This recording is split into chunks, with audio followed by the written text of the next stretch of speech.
બાળકો ધોરણ 4 ના આજના લેક્ચરમાં આપણે નવો યુનિટ એટલે કે યુનિટ 3 છે માય ફેમિલી તે શરૂ કરવાના છીએ. આપણે ટેક્સ્ટ બુકમાં પેજ નંબર 17 પર જે એક્ટિવિટી 1 નું સરસ મજાનું કાવ્ય છે તે ગાવાનું છે. સૌથી પહેલું કાવ્ય છે ફિંગર ફેમિલી. ફિંગર એટલે આંગળીઓ અને ફેમિલી એટલે કુટુંબ અથવા પરિવાર, જેના ઉપર જ આખો પાઠ છે. ચલો આપણે તે શરૂ કરીએ. ચિત્રમાં તમે જોઈ શકો છો કે આપણી પાંચે પાંચ આંગળીઓ છે એને અલગ અલગ બધાના વ્યક્તિના ચિત્ર એટલે કે આપણા પરિવારના વ્યક્તિઓ છે તે રૂપે બતાવેલી છે. ચલો આપણે સરસ મજાનું કાવ્ય છે તે જોઈએ. Father finger where are you. સૌથી પહેલી એટલે કે ફાધર આપણા પિતા, FATHR ફાધર એટલે પિતા, ફિંગર એટલે આંગળી.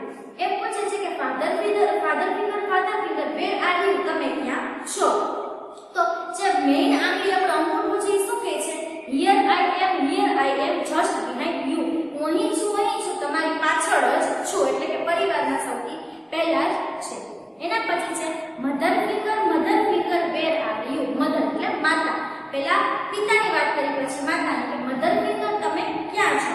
એને શું કીધું કે here I M just behind you. હું અહીં છું કોની? તો કે ફાધર ફિંગર છે જસ્ટ બિહાઇન્ડ એટલે કે તરત જ પછી છું. પછી બીજી આંગળી કીધી છે brother finger where are you. જે બીજી આપણી ઊંચી આંગળી છે એને કીધું છે કે બ્રધર એટલે કે ભાઈ. બ્રધર ફિંગર તું ક્યાં છે?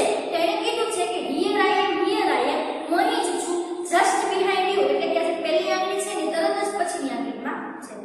Sister finger where are you. Sister finger એટલે આપણે ત્રીજી આંગળી. એ કીધું છે કે સિસ્ટર ફિંગર તું ક્યાં છે?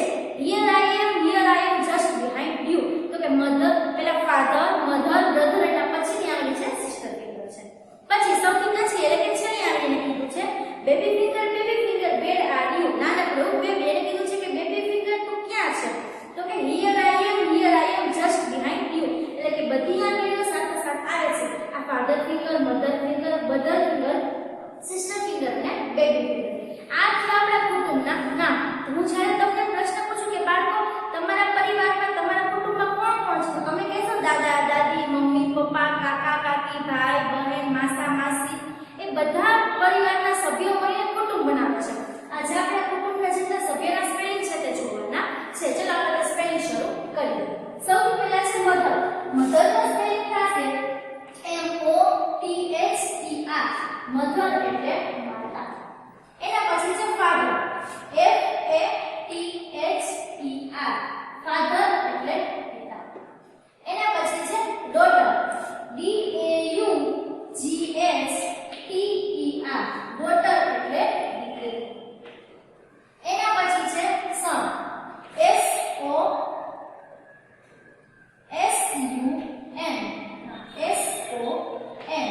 સન એટલે પુત્ર. એના પછી છે આન્ટ. AUNT.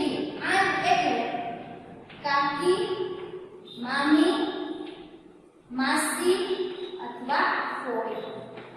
આન્ટના ચાર મતલબ થઈ શકે.